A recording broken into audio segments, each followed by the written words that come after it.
right? Well, they can't sell those at the dealership. They have to stop and retool the factories. Wouldn't it be cool to go buy a tank at the dealership? Okay, but you can't do that. You can't do that. So there's a lag. There's a lag in production because there's less demand for military goods, but there's a massive increase in demand for consumer goods. The factories have to retool. We do recover from this very, very quickly. Also, there's massive numbers of strikes during 1946. Why do you think? Well, actually, there's been inflation because now there's more demand for consumer goods, and people, particularly the coal miners, they want a raise. The mining companies say no. Truman solves this. It's actually a genius way to do it. He says, hey, the draft is still active. What I'm going to do, you miners that are on strike, y'all are about to get drafted into the military. Because remember, coal miners had been exempted, right? That's a brilliant... Well, he threatened to. He was given the speech.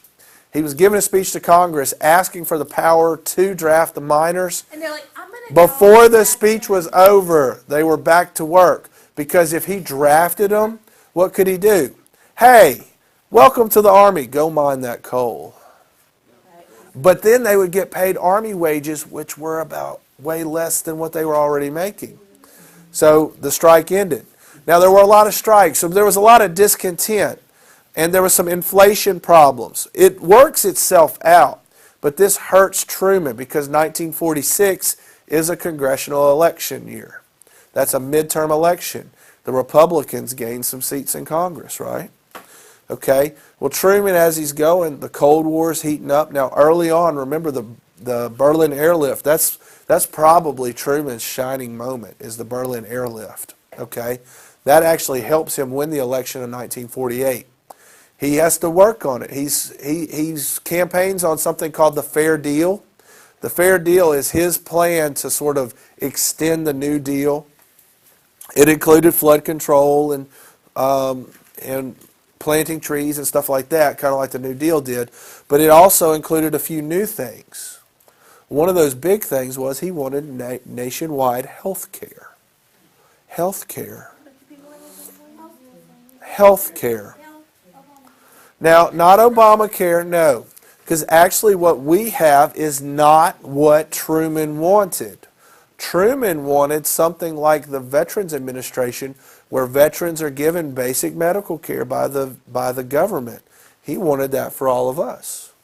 We don't have that. What we have now is a law that requires us to have what? Health insurance. Okay? Which, by the way, having health insurance does not guarantee you health care. Did you know that? Yeah, you got to pay. And not every doctor will take every kind of insurance. So, all right. But anyway, so just remember that. But the health care debate, I want you to know that it started in 1948. Okay? It's been there a long, long time. Okay? Now, Truman, he does get elected. One thing he also sort of embraced that a lot of people didn't like was civil rights. He had been lobbied by groups like the NAACP to push for laws that did things like eliminate the poll tax. Remember, the poll tax disenfranchised people. Amendment 22. No. It's 24. It's okay. But nice try. Okay. She got so mad at me. Luna said no. She's like, yeah, it is. Now, eliminate the poll tax. Also, the NAACP wanted lynching to be a federal crime. At this time, it wasn't a federal crime. There was, well, lynching. Lynching, killing somebody, basically a mob murder with no trial, right? Okay? Lynching was not a federal crime. Therefore, if it was investigated, remember when Ida B. Wells was writing about the things in Memphis? That those were ruled suicides, and that's what she wrote about. That's how she was a muckraker, right? Well, if it was a federal crime, the investigation would be handled a different way. The court proceedings would not be handled in a local court, and they thought this would be done in a more fair way.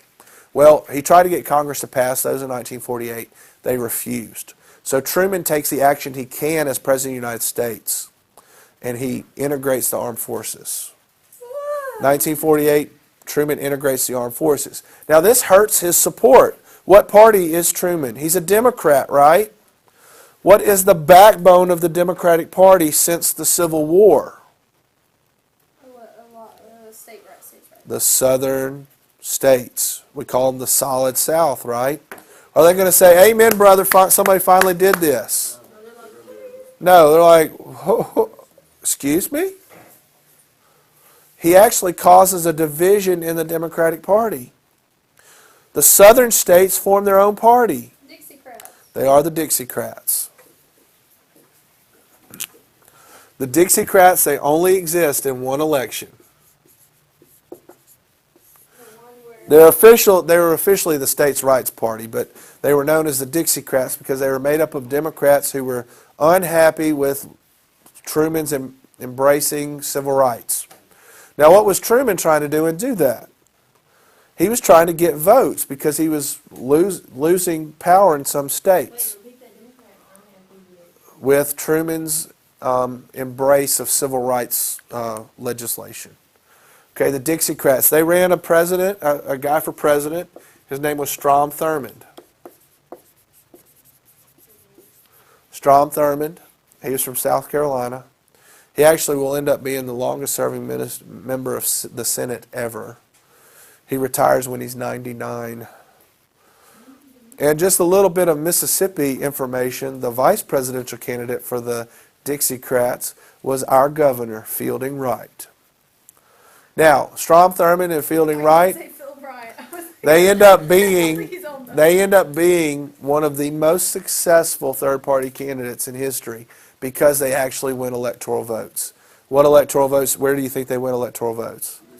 The South. They win just about every southern state. Okay. Now, I don't think the Dixiecrats actually thought they could win, but I think they were trying to make a point that the Democratic Party could not be successful without them. Guess what? They were.